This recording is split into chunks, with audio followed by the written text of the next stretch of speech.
নবী রহমতের নবী গো, আপনার অনেক সাহাবী আছে যারা আপনার মুখনিসৃত বাণীগুলো নিয়ে মানুষের কাছে পৌঁছে দেয়, আপনার সুন্দর কথাগুলো, আপনার কালামগুলো মানুষের কাছে পৌঁছে দেয় গো নবী। কিন্তু আমি আবু হুরায়রা এটা পারি না, কারণ আমার স্মৃতি শক্তিটা বড় দুর্বল, আমি কিছুই করতে পারি না, যার কারণে আমি মানুষের কাছে আপনার হাদিসগুলো বর্ণনা করতে পারি না।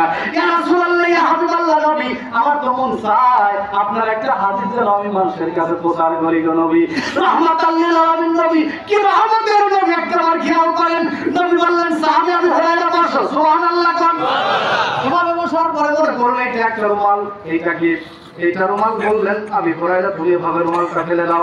নবীজির সামনের রুমালটা ফেলে দিলেন, ফেলে দেওয়ার পরে নবী আমার রাহমাতাল লিল আলামিন, নবী আমার এভাবে হাতটা এভাবে স্ক্রল করলেন, দুইটা হাত ধরলেন, ধরার সঙ্গে সঙ্গে এভাবে ঢেলে দিলেন, হাতের ভিতরে কিছুই নাই। সুবহানাল্লাহ কোন।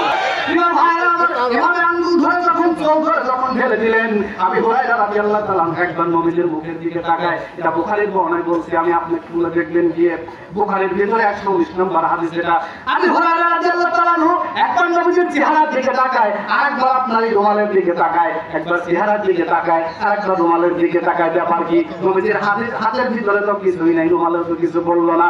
নবী এভাবে রুমালের কানিগুলো বসায় দিলেন, এভাবে বসানোর পরে এইভাবে আপনার রুমালটা ধরে নিলেন, ধরে নেওয়ার পরে বললেন আবু হুরায়রা রুমালটা এবার ধরে নাও। রুমালটা ধরার পরে বলছে রাসূলুল্লাহ এটা কি করব? বলছে বুকের সাথে এভাবে আটকায় ধরো, চিল্লায়া বলা লাগবে মারহাবা। ভাইরা আমার, গভীর মনোযোগ দেন। আবু হুরায়রা রাদিয়াল্লাহু তাআলা আনহু বললেন, পৃথিবীর মানুষেরা সেই দিন থেকে আমি আবু হুরায়রা কোনদিনের জন্য আর কোনো হাদিস ভুলে যাই নাই। সুবহানাল্লাহ। কেমন রাহমাতাল লিল আলামিন নবী ছিলেন। এবার খেয়াল করুন, পৃথিবীতে হাদিস বর্ণনাকারীর স্তর হলো 4টা। ধরে বলুন কয়টা? তার ভিতর প্রথম নাম্বার হলো মুকসিরুন বলা হয়। এই মুকসিরুন সাহাবী হলো মোট 7 জন। ধরে বলুন কয়জন? আরেকটু ধরে 7 জন সাহাবী হলেন সর্বাধিক হাদিস বর্ণনাকারী। তার ভিতরে প্রথম নাম্বার যিনি বর্ণনা করেছেন আবু হুরায়রা রাদিয়াল্লাহু তাআলা আনহু। জোরে বলুন মারহাবা। 7 জনের ভিতরে প্রথম নাম্বার যিনি, উনি হলেন আবু হুরায়রা রাদিয়াল্লাহু তাআলা আনহু। তিনি হাদিস বর্ণনা করেছেন 5374টা। সুবহানাল্লাহ। দ্বিতীয় নাম্বার যিনি হাদিস বর্ণনা করেছেন ওনার নাম হচ্ছে আপনার আব্দুল্লাহ ইবনে ওমর রাদিয়াল্লাহু তাআলা আনহু। তিনি হাদিস বর্ণনা করেছেন 2630টা। তৃতীয় নম্বরে যিনি হাদিস বর্ণনা করেছেন উনি আনাস ইবনে মালিক রাদিয়াল্লাহু তাআলা আনহু। উনি হাদিস বর্ণনা করেছেন হলো 2286টা। চতুর্থ নম্বর হাদিস বর্ণনাকারী আম্মা জানা আয়েশা সিদ্দিকা রাদিয়াল্লাহু তাআলা আনহা। তিনি হাদিস বর্ণনা করেছেন 2210টা। পঞ্চম নম্বরে যিনি হাদিস বর্ণনা করেছেন ওনার নাম আব্দুল্লাহ ইবনে আব্বাস রাদিয়াল্লাহু তাআলা আনহু, নবীদের প্রখ্যাত একজন সাহাবী। উনি হাদিস বর্ণনা করেছেন 1660টা। ষষ্ঠ নম্বরে যিনি হাদিস বর্ণনা করেছেন ওনার নাম হলো জাবির ইবনে আব্দুল্লাহ রাদিয়াল্লাহু তাআলা আনহু। উনি হাদিস বর্ণনা করেছেন 1540টা। এবং সপ্তম নম্বরে যিনি হাদিস বর্ণনা করেছেন ওনার নাম হলো আবু সাঈদ খুদরি রাদিয়াল্লাহু তাআলা আনহু। উনি হাদিস বর্ণনা করেছেন 1170টা। চিল্লায়া বলা লাগবে মারহাবা। এতগুলো হাদিস 7 জন সাহাবী, এদেরকে মুকসিরুন সাহাবী বলা হয়। তার ভিতরে সর্বোচ্চ হাদিস যিনি বর্ণনা করেছেন, একাই বর্ণনা করেছেন 5374টা। জোরে বলুন কয়টা? 4 বর্গতে। নবী আমার শুধুমাত্র সিদ্ধান্ত নিলেন, আর সে আদিলের মালিক সঙ্গে সঙ্গে খুশি হয়ে গেলেন। কথা বলেন ঠিক কিনা? আল্লাহুম্মা সাল্লি আলা সাইয়্যিদিনা মাওলানা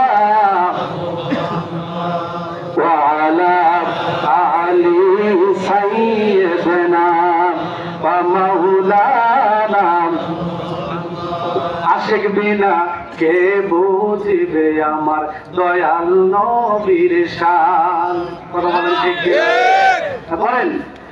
আশিক বিনা কে বুঝিবে আমার দয়াল নবীর শান। রহমাতাল লিল আলামিন নবী, রহমাতাল লিল আলামিন নবী, কোরআনে প্রমাণ। আশিক বিনা কে বুঝিবে আমার দয়াল নবীর শান। নবী আমার মদিনার বুলবুল, আমার আল্লাহ নাম রাখিলেন মুহাম্মদ রাসূল। নবী আমার মদিনার বুলবুল,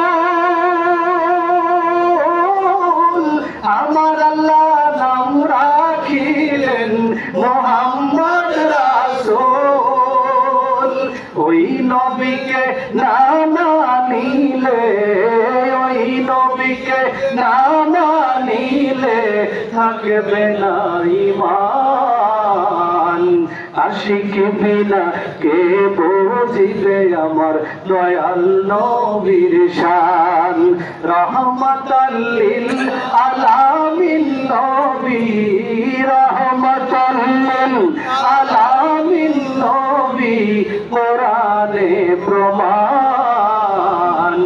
আশিক বিনা কে বুঝিবে আমার দয়াল নবীর শান। কথা বলেন ঠিক কিনা?